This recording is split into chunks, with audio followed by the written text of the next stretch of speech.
제가 지난주 이제 많은 분들 추석에 이제 그 고향을 가셔서 듣지를 못한 분도 계시겠지만, 지난주에 하나님을 경외하고 그 하나님의 말씀을 준행하는 사람에게 주시는 축복을 말씀을 드렸어요. 두 가지 말씀을 드렸습니다. 여러분, 첫째가 하나님께서 적기에 적당한 비를 주셔서 산업에 풍요를 주신다.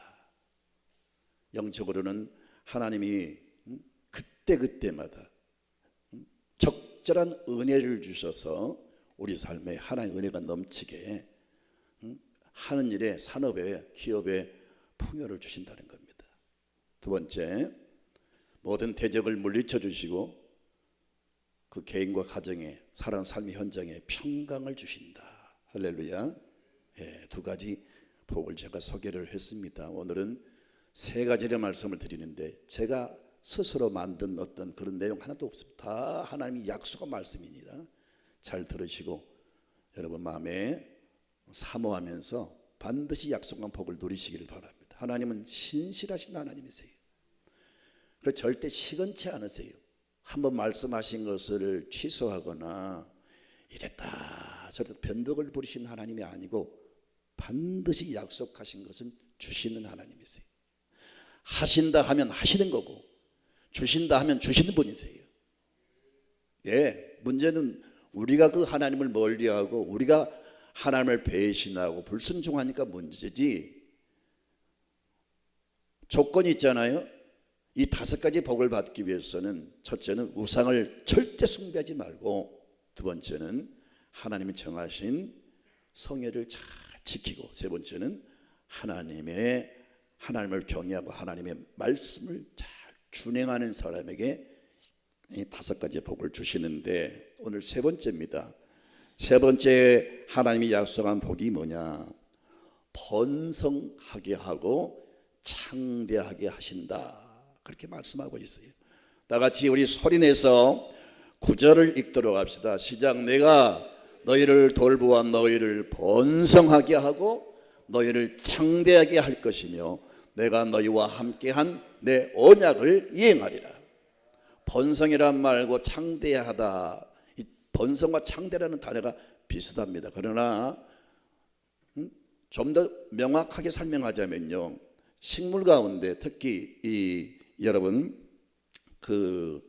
우리가 먹고 살아가는 식물 가운데 가장 번식률이 강한 식물이 있다면 뭘까요? 여러분, 농사를 지으신 분들은 아마 아실 거예요. 딸기. 한 뿌리를 심었는데 삽시간에 온 밭에 번져요. 이 박한 이 교회 주변에 옛날에 딸기가 막 울타리 쫙 퍼진 거 보셨죠? 금방만 번져요. 이 번성이란 말이 그런 의미예요. 그런 의미. 또 뭘까요? 고구마. 줄기 하나를 잘라 심었는데 쫙 퍼지면서 줄기는 줄기대로 밭을 덮고 그 밑에 막 이런 감자가, 이런 고구마가 쫙 자라잖아요. 하나님이 은혜를 주시면 이렇게 자기도 모르는 사이에 삽시간에 모든 산업이 번성하게 된다는 거예요. 내가 알 수 없는 방법을 통해서, 내가 미처 여러분 상상하지 못한 그 하나님이 은혜를 주셔서 우리 산업에 크게 번성케 한다는 겁니다. 할렐루야. 그리고 창대란 말은 하나님이 모든 사람 위에 이렇게 뛰어나게 높이신다, 그런 의미예요. 그 사람으로 하여금 복을 받게 해서 높이시고, 그 사람으로 하여금 하는 일을 성공케 해서 복을 받으시고, 그 사람으로 하여금 출세를 시켜서 모든 사람 앞에 높여버리는 거예요.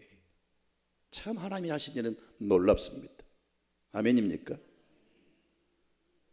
흔히 사람들은 부모를 잘 만나야, 또 어릴 때부터 남다른 명문대학을 들어가고 남다른 유산을 받고 그래야 잘 될 거로 생각하는데, 역사를 보면, 성경의 인물들을 보면요, 가진 것도 없고 정말 빈약하고 초라하고 불쌍한 그들을 하나님이 그렇게 은혜와 복을 주신 것을 볼 수가 있어요. 이스라엘 나라 가장 연약한 나라예요.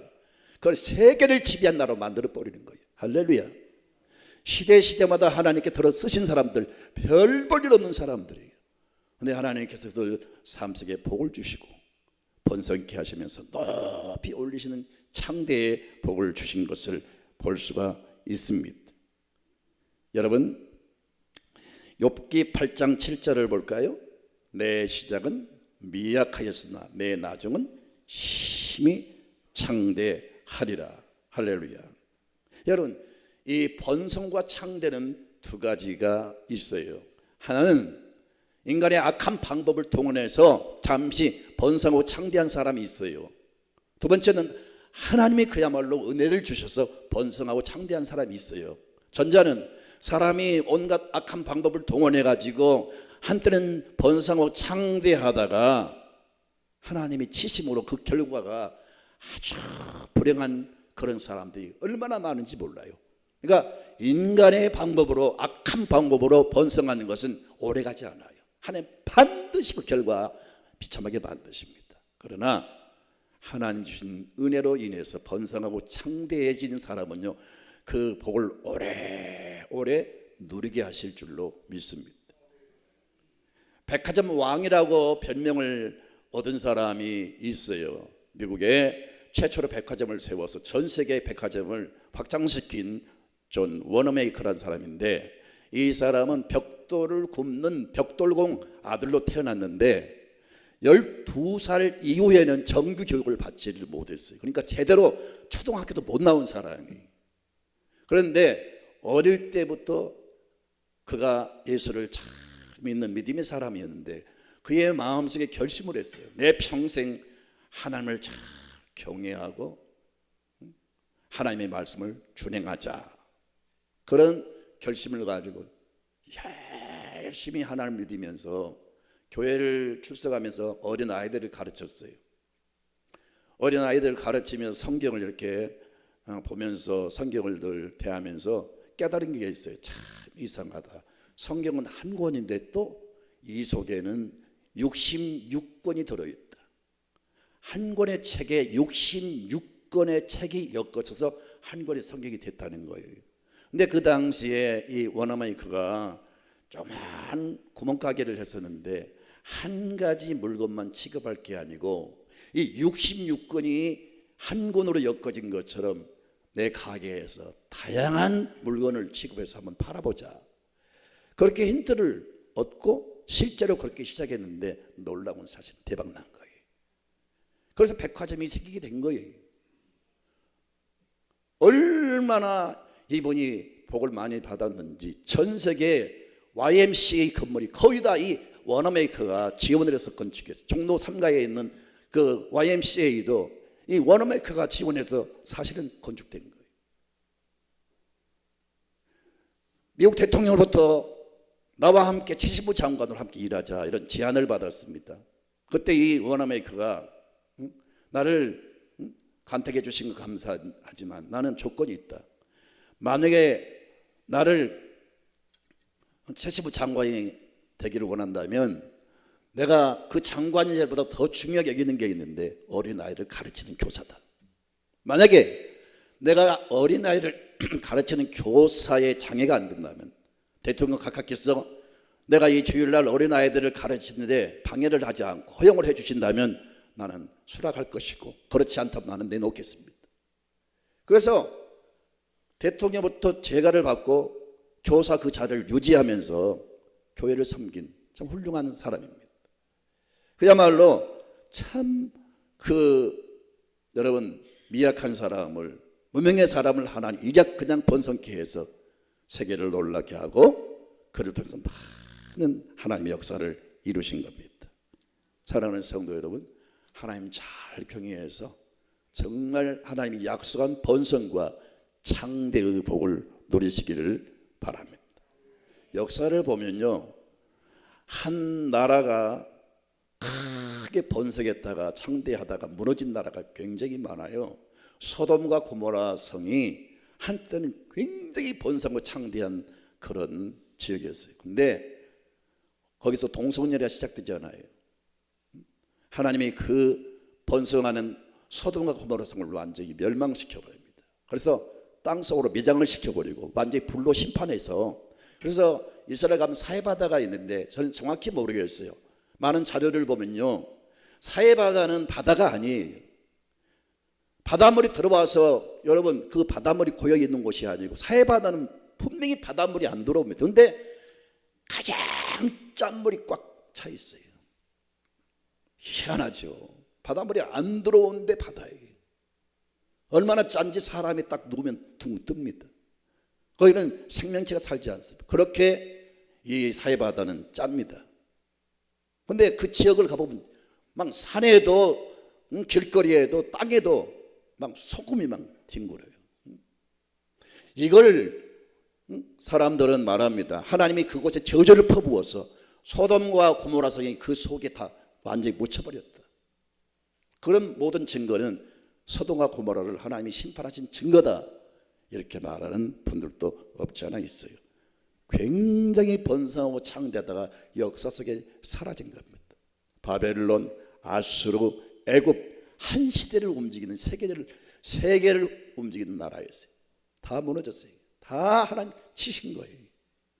성경을 보니까 요한계시록에 하나님을 대적하는 자들을 향해서 바벨론이라 이렇게 말씀하고 있어요. 근데 요한계시록 18장 쭉 보면은 그 바벨론을 하나님이 치시는데, 여러분 그 2절을 보면 그런 말씀이 나와요. 힘찬 음성으로 외치리되 무너졌도다 무너졌도다. 큰 성 바벨론이여, 귀신의 처소 각종 더러운 영이 모이는 곳과 각종 더럽고 가증한 새들이 모이는 곳이 되었도다. 이건 앞으로 있을 하나님을 정면으로 대적한 큰 세력을 말하는데 다 무너진다는 거예요. 아무리 득세하고 아무리 큰 조직을 가지고 여러분 하나님을 대적해도 다 하나님이 결국은 다 무너뜨리는 겁니다. 그러면서 여러분 그 10절을 보면요, 순식간에 하나님 심판이 임하고 19절에 바벨론이 불타게 되고 11절부터 13절에 상품 거래가 중단되고 14절에 마시는 과실이 중단되고 18절에 그 큰 성이 불타 연기가 피어오르고 19절에 영화를 노리며 살던 주민들이 땅을 치며 통곡을 하게 되고 21절에 큰 성 바벨론이 이같이 비참하게 던져져서 결코 다시 보이지 아니하리라. 여기서 말하는 바벨론은 말씀드린 대로 하나님을 대적하는 거대한 조직을 말하는 거예요. 이걸 산사히 다 하나님이 무너뜨린다는 거예요. 개인적으로는 교만한 사람들, 여러분 악의 무리들, 한때는 막 번성하지만 하나님이 다 치시는 거예요. 그래서 악한 사람들의 번성을 여러분 부러워하지 말라 그랬어요. 속히 뱀을 당할 것이다. 여러분 장마철에 옛날에 시골에서 산 사람들은 그거 알아요. 다 풀들이 무성하게 자랍니다. 무성하게 자라요. 그런데 예리한 낫으로 착착착착 펴면 다 쓰러진 것처럼 악한 머리들이 한때는 번성하지만 하나님이 여지없이 결국은 다 쓰러뜨린 겁니다. 그러나 하나님이 주신 은혜를 받아서 번성한 사람들, 창대한 사람들은 오래오래 누리게 하실 줄로 믿습니다. 아멘입니까? 그러므로 하나님 앞에서 겸손한 사람이 되셔야 됩니다. 고린도전서 10장 12절에 그런즉 선줄로 생각하는 자는 넘어질까 조심하라. 야고보서 4장 6절에 하나님은 겸손한 사람에게 은혜를 주신다. 그러나 교만한 사람은 물리치신다. 그래서 겸손이 뭐냐? 사람들은 겸손을 이렇게 이야기합니다. 참 아주 단정하고 아주 허리를 굽히고 말도 조심스럽게 하고 자기를 낮추고 흔히 이렇게 겸손을 말합니다. 여러분 그게 겸손이 아니에요. 그 아부지. 여러분 겸손이 뭐냐? 하나님을 두려워하고 하나님 앞에서 자기를 낮추는 게 겸손이에요. 이런 사람에게 하나님은 창대하고 번성의 복을 주신다. 세 번째는 하나님이 어떤 복을 약속하셨는데, 네 번째죠. 네 번째, 새 곡식을 먹게 하신다 그랬어요. 자, 여러분 10절을 볼까요? 시작. 너희는 오래 두었던 묵은 곡식을 먹다가 새 곡식으로 말미암아 묵은 곡식을 치우게 될 것이며, 이게 무슨 말이냐면요, 이스라엘 백성들에게 풍년의 복을 계속 주신다는 그런 말씀이죠. 농사를 지을 때 풍요를 주셔서 너무 많은 곡식으로 인하여 다 떨어지지도 않았는데 또 새로운 곡식이 막 쏟아져 나와가지고 새 곡식이 나오니까 묵은 곡식 먹을 필요가 없잖아요. 그렇죠? 말씀 이해하시겠어요? 거듭 풍년의 복을 주시니까 있는 곡식을 다 소비를 안 했는데도 불구하고 막 새 곡식이 쏟아지니까 묵은 곡식 제거하고 새로운 거를 먹을 수밖에 없어요. 여러분, 묵은 쌀과 햅쌀은 달라요. 분명히 쌀은 쌀인데 묵은 쌀보다 햅쌀의 그 맛이 훨씬 더 좋습니다. 여러분, 오래된 그 식량보다 새로 나온 식량이, 새로 나온 과일이, 새로 나온 여러분 채소가, 새로 나온 농산물이 좋은 것이. 그러니까 이걸 어떻게 적용할 수가 있냐? 우리 삶 속에 하나님은 은혜를 주셔서 거듭되는 복을 주셔서 내가 이미 받은 복도 주체할 수가 없는데 또 막 복을 주시는 거예요. 아멘입니까? 제가 이 이야기를 이렇게 비유를 들어 말씀드려요. 제가 언젠가 바닷가에서 밤을 새우면서 기도한 적이 있었어요. 근데 계속 파도가 밀려옵니다. 부서지고 또 새로운 파도가 밀려옵니다. 새로운 파도가 밀려옵니다. 이렇게 거듭 밀려온 파도와 같은 축복.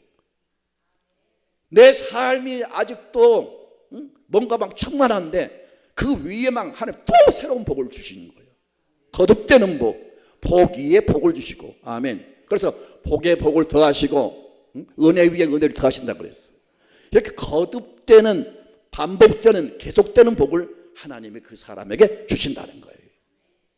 부족함이 없게 하시는 거예요. 항상 만족해 하시는 겁니다. 요셉이 이 축복을 받았어요. 그래서 요셉이 이 받은 축복에 대해서 창세기 49장 여러분 22절을 보면 그렇게 나와 있어요. 시작. 요셉은 무성한 가지, 곧 샘 곁에 무성한 가지라. 그 가지가 담을 넘었도다. 다른 나무는 다 말라 죽어요. 그러나 마르지 않는 샘 곁에 심겨진 나무는 가뭄과 상관이 없어요. 계속 물이 공급되니까 나무는 계속 자라고, 자라면서 가지는 계속 뻗어나가는 거예요.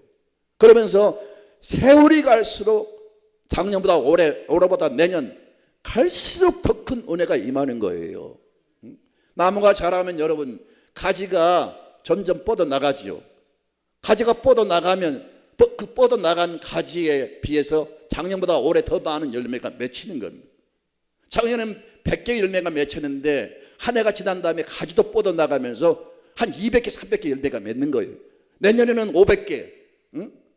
갈수록 헤아릴 수 없는 열매가 맺히는 것처럼 요셉이 하나님께서 뒤에서 보장하시니까 쭉쭉 뻗어나가는 가지처럼 제한선이 없는, 가지가 담을 넘었다는 말은 무슨 말이냐? 제한선이 없는 복을 받았다고 말이에요.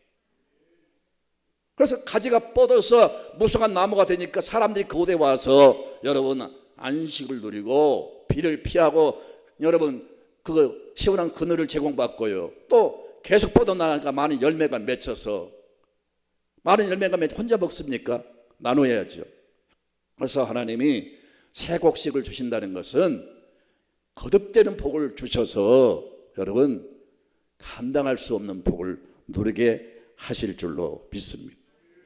49장 26절을 보면 내 아버지의 축복이 내 선조의 축복보다 나아서 영원한 산이 한없음같이 이 축복이 요셉의 머리로 돌아온다 그랬어요. 여러분 산을 넘으면 더 큰 산이 있고 더 큰 산이 있고 더 큰 산이 있고, 민둥산이 있는가 하면 무성한 숲이 우거진 산이 있고, 낮은 산이 있는가 하면 더 높은 산이 있고, 전 세계를 돌아보면요 여러분 불과 100m도 안 되는 그런 산이 있는가 하면 8,848m 높은 그런 산들도 있단 말이에요. 그래서 세월이 갈수록 요셉은 복의 복을 받아서 그가 받은 복으로 인하여 여러분 애굽 저적이 다 살아나고, 할렐루야, 그 흉년기에 다 살게 되고, 요셉 때문에 자기 동족 가족도 살게 되고, 요셉 때문에 중동의 모든 나라가 다 살지 않아요. 요셉이 믿는 하나님은 우리가 믿는 하나님이세요. 이 요셉에게 새 곡식을 주신, 거듭되는 복을 주신 그 하나님, 나의 하나님이세요. 그 요셉을 보면서 진짜 하나님을 경외하는 사람에게 하나님의 말씀을 준행하는 사람에게 어떤 복을 주시는가를 확실히 볼 수 있기를 원합니다. 계속 새로운 은혜가 파도와 같이 여러분 삶 속에 임하시기를 축원드립니다. 사랑하는 성도 여러분, 우리는 그리스도 안에서 새로운 사람이 됐어요. 우리의 신분, 우리의 모든 위치, 위상, 장래, 모든 소망 다 새로워졌어요. 그렇다면 우리의 의식도 새로워져야 됩니다. 예수 믿기 전에 가졌던 불신앙의 사고를 다 버리시고 그동안 하나님 앞에 냉정하게 내 자신을 내려앉히고 내 자신의 모습을 보면서 옳지 않다라고 생각이 들면 과감하게 떨쳐버리고요, 새로운 모습으로 비상하는 여러분 되시기를 바랍니다. 성경은 말씀합니다. 고린도후서 5장 17절에 그러니 누구든지 그리스도 안에 있으면 새로운 피조물이라 이전 것은 지나갔으니 보라 새 것이 되었다. 새로운 사람답게 이제 새로운 신분, 하나님의 사람답게 우리의 의식도 우리의 모든 앞으로 삶의 목표도 삶의 비전도 삶의 스타일도 다 달라져서 요셉이 받은 새 곡식을 날마다 누리는 여러분 은혜가 있기를 주님의 이름으로 축원드립니다.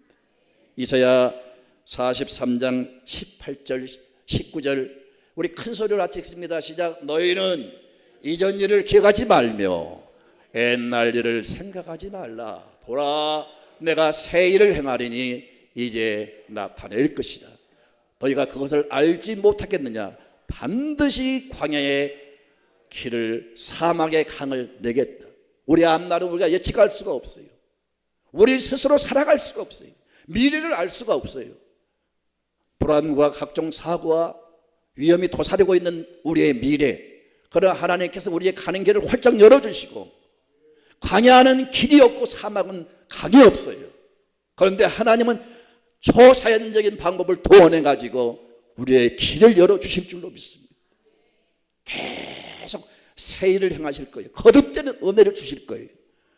그러므로 옛날 모든 불신앙의 사고를 버리시고 옛날의 삶의 스타일을 버리시고 새 사람답게 이제는 하나님을 잘 경외하시고 하나님 뜻대로 사시면서 이 복을 다 누리시기를 바랍니다.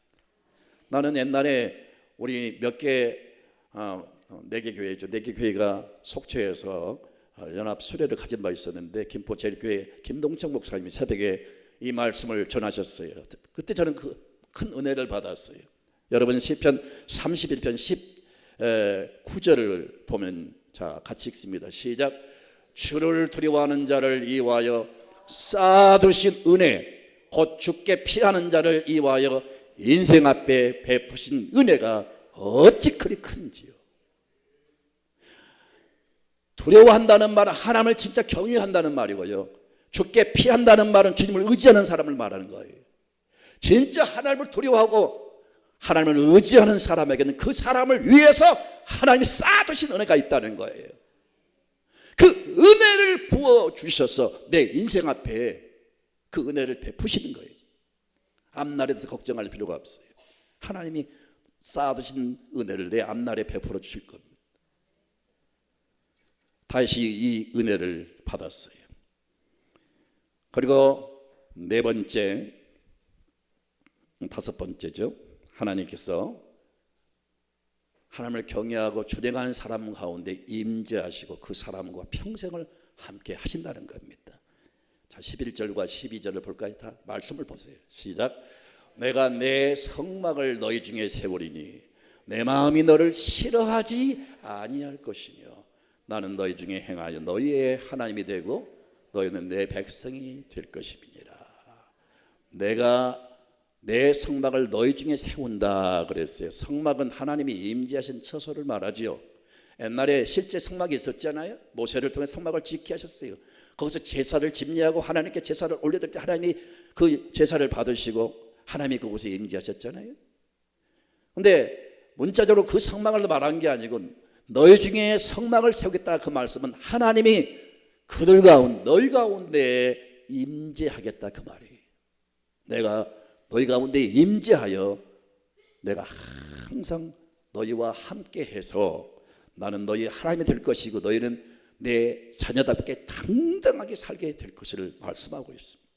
복 중에 최고의 복은 하나님 나와 함께 하시는 거예요. 가장 불행한 일은 하나님 떠나시는 거예요. 사울이 왕이었지만 하나님 떠나니까 비참해지지 않아요? 그 길로 끝나는 거예요.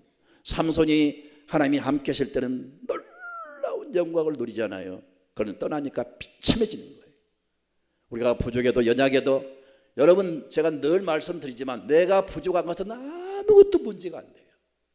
할렐루야. 내가 미련한 거 문제가 안 돼. 왜? 하나님이 지혜를 담아주시면 되는 거예요. 내가 연약한 건 문제가 안 돼요. 힘을 주시면 되는 거예요. 내가 가난한 건 문제가 안 돼요. 하나님께서 부요를 채워주십니다. 나는 약하지만 하나님이 나와 함께 하시면 아무것도 문제가 안 돼요. 하나님께서 우리와 함께 하시면서 우리 일생을 통행해 주실 줄로 믿습니다. 그러면서 하나님이 나를 통해서 아버지가 되신 것을, 나의 하나님 되신 것을 막 만박에 드러내시고 하나님 나와 함께 하신 증거를 보이시면서 나는 그를 사랑한다, 나는 그를 복을 준다, 나는 그를 함께 한다는 증거를 보여주실 겁니다.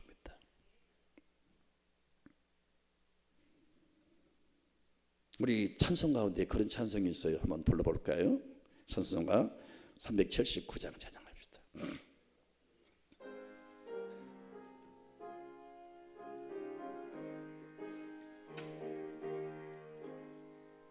내 갈 길 멀고 밤은 깊은데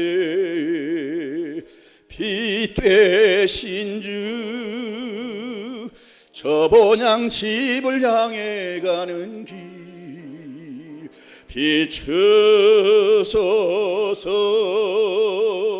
내 가는 길 달지 못하나 한 걸음씩 늘 인도하소서.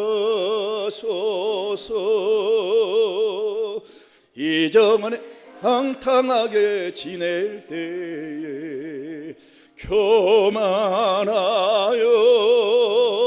맘대로 고집하던 이제인 사소서. 내 지은 죄 다 기억 마시고 주 뜻대로 늘 주장하소서. 이전에 나를 인도하신 주 장래에도 내 앞에 험산 줄령 만날 때에 도우소서. 밤 지나고 저 밝은 아침에 기쁨으로 내 주를 만나오리.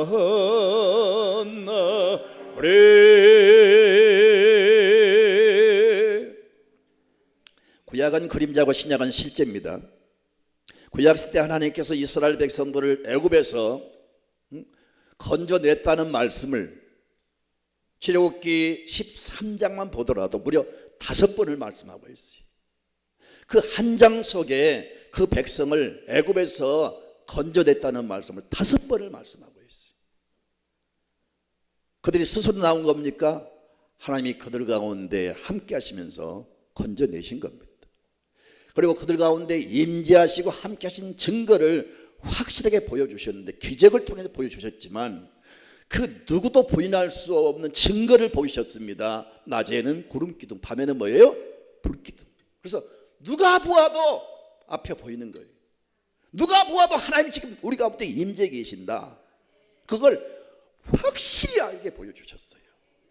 그러면서 불과 구름기둥이 움직일 때 그들이 인도하셨고, 불과 구름기둥이 딱 버티고 서 있을 때는 그 누구도 대적하지 못하고, 심지어 뱀 한 마리도 곤충 한 마리도 모기 한 마리도 그들을 괴롭히지 못하고 막아주신 거예요. 태양의 뜨거운 빛이 그렇게 강렬하게 내리쬐도 그 태양의 여러분 상하지 않도록, 피부병 하나 상하지 않도록 하나님이 40년간을 지켜주셨어요. 이걸 보면서 우리는 깨달아야 됩니다. 우리는 강야와 같은 세상을 살아갑니다. 우리는 천국을 향해서 지금 나가고 있습니다. 우리의 남은 인생길 하나님은 우리 가운데 임재하셔서 우리의 길을 인도하시고 보호해 주실 것을 믿으시기 바랍니다. 어떤 사람에게 하나님을 경외하고 하나님의 말씀을 준행하는 사람에게 주신다는 겁니다. 악을 쓰며 우는 아이, 여러분 달랠 길이 없어요. 아무리 무슨 여러분 소리나는 악기를 막 흔들고, 여러분 장난감은 흔들고, 막 예쁜 인형을 주고, 맛있는 과자를 주고, 아무리 까꿍까꿍 해도요, 이 우는 아이를 달랠 길이 없어요. 그러나 나 같은 어머니가 재빨리 돌아와서 그 아이를 딱 안는 순간에 울음은 그치는 거예요. 어머니 가슴이 안식이고 어머니가 보호자예요. 아이한테는 그 어떤 것도 필요가 없어요. 엄마만 오로지 필요한 거예요. 여러분 인생길 다 필요하지만 진정으로 필요한 것은요, 다른 거 없어요. 하나님을 붙잡으면 됩니다. 하나님 안에 가면 다 해결되는 거예요. 하나님 내 안식이고 평강이고 하나님 나의 보호자가 되시고 하나님이 다 책임져 주시는 거예요. 그래서 철학자 파스칼은 말하기를, 하나님을 만나서 하나님 품에 안기기 전까지는 인생은 만족이 없다, 평안이 없다고 말했어요. 그러면서 하나님 만나기 전까지 인생의 방황이 끝나지 않는다. 그러나 하나님 딱 인격적으로 만나면 인생의 모든 방황은 끝나는 거예요. 더 이상 헐떡거리고 더 이상 여러분 권고하지 않아요. 하나님 주시는 은혜가 넉넉하게 부음받을 줄로 믿습니다. 여러분, 그 국제 광고회사 최고 경영자였던 팸 메이피스 레디라는 사람 말했어요. 그 사람은 그런 말을 했어요. 사람은 누구나 실수할 수가 있다. 근데 직장 상사가 내 어떤 잘못을 지적할 때 절대 대꾸하지 말아라, 변명하지 말아라. 잘못을 시인하고 수정하겠습니다, 노력하겠습니다, 그렇게 하라, 그렇게 여러분 지적을 했어요. 우리가 여러분 마찬가지입니다. 하나님 앞에서 하나님 말씀을 들으면서, 하나님의 말씀을 대하면서, 오늘 말씀을 들으면서 하나님 나의 단점을 지적하고 나의 죄를 지적하고 나를 야단치고 나를 책망할 때 변명하지 마세요. 하나님 맞습니다, 제가 잘못했습니다, 제가 부족합니다, 죄를 지었습니다, 저희 허물을 용서해 주십시오, 고치겠습니다. 그렇게 시인하는 사람을 하나님이 사랑하십니다. 오늘 말씀을 들으면서 스스로 마음의 결단이 있기를 축원합니다. 성경에 보면요, 많은 인물이 소개되는데 크게 말하면 두 종류예요. 하나는 하나님을 경외하고 말씀을 순종해서 복받은 사람이 소개되고, 한 종류는 같은 하나님의 부름을 받은 하나님의 사람인데 하나님을 멀리하고 하나님의 말씀을 불순종해서 마침내 인생이 망하고 비참하게 하나님 저주로 끝난 사람들이 있어요. 이 두 종류가 소개되고 있어요. 자, 예컨대 하나님을 경외하고 말씀 준행한 사람들이 받은 축복의 사람들, 에녹이나 노아나 아브라함, 이삭, 야곱, 요셉, 사무엘, 다윗, 여호수아, 갈렙, 이런 사람들은 다 한 시대 최고의 복을 받았어요. 그런데 하나님을 거역하고 불순종한 사람, 아담, 가인, 고라, 사울, 아나니아, 삽비라 등등 이렇게 하나님의 징계로 비참하게 끝난 사람들이 있어요. 똑같이 다 하나님의 사랑을 받았던 사람들이고 하나님의 부름받은 하나님의 사람들인데, 이렇게 복받은 사람과 저주받은 사람들로 나눠지고 있는데 저와 여러분은 어떤 부류에 속한 사람이 되시겠어요? 한번 질문하겠어요. 이 두 종류 가운데 크게 말하면 두 종류인데 여러분은 어떤 사람이 되기를 원하십니까? 한번 대답 좀 해보세요. 지금 질문을 하고 있는 거예요. 뺀질 하나님 멀리하고 하나님 징계 받겠습니까? 아니면 성경에 나오는 축복의 사람들처럼 나도 이 시대에 그런 축복의 주인공이 되고 싶습니까? 어떻게 하시겠어요? 제 말이 어렵습니까 지금요? 무슨 감정 있는 말씀이에요? 다 우리 방법은 딱 한 가지예요. 그렇게 하면 우리도 받는 거예요. 복잡하지 않아요. 어렵지가 않아요. 그들이 하나님 한 시대 잘 경외하면서 말씀 준행했던 것처럼 우리도 그렇게 살면 그들 못지않는 축복을 이 시대에 받는 거예요. 우리 그렇게 살자고요. 그렇게 살자고요. 그런 축복의 주인공이 되자고요. 아멘. 우리는 어떤 자리에 서야 되겠어요? 베드로가 그 무리를 향해서 외치기를, 베드로후서 3장 11절에 너희가 어떤 사람이 되어야 마땅하냐? 어떤 사람이 되어야 마땅하냐? 오늘 말씀을 들으면서 여러분 어떻게 하시겠어요? 우리 하나님을 잘 경외하고 하나님의 말씀을 준행한 사람이 됩시다. 마지막 다윗은 시편 37편 7절에 자, 이 고백이 여러분 고백이 되시기 바랍니다. 다 같이 큰 소리로 하나님이여 내 마음이 확정되었고 내 마음이 확정되었사오니. 네. 다윗은 어느 순간에 하나님 앞에 그렇게 고백합니다. 하나님, 내 마음이 확정됐습니다. 어떤 일이 있어도 어떤 유혹이 다가와도 나는 하나님 믿는 믿음이 흔들리지 않겠습니다. 내 평생 하나님께 노래하고 찬송하겠습니다. 내 마음이 지금 확정돼 버렸습니다. 오늘 이 말씀을 들으면서 여러분 마음이 확정되기를 바랍니다. 내 평생 하나님을 경외하고 하나님의 말씀을 준행하자. 확정되시기 바랍니다. 아예 딱 결심이 되시기 바랍니다. 이런 사람에게 5가지 축복. 하나님께 적게 적당하게 비를 주셔서 산업에 풍요를 주신다. 적당한 은혜를 주셔서 여러분 사업, 산업에 풍요가 있기를 바라고 평생 대적을 물리쳐 주시고 평화를 주시기 바라고 계속 번성케 하고 창대케 하시고 계속 거듭되는 복을 주셔서 새곡식을 계속 눈을 뜨면 새로운 은혜가 임하고 할렐루야. 상상하지 못한 생각지 못한 하나님의 역사가 계속 날마다 때마다 나타나기를 바라고 평생 하나님이 여러분과 함께 하시는 그런 은혜가 있기를 주님의 이름으로 축원합니다. 축원합니다. 축원합니다.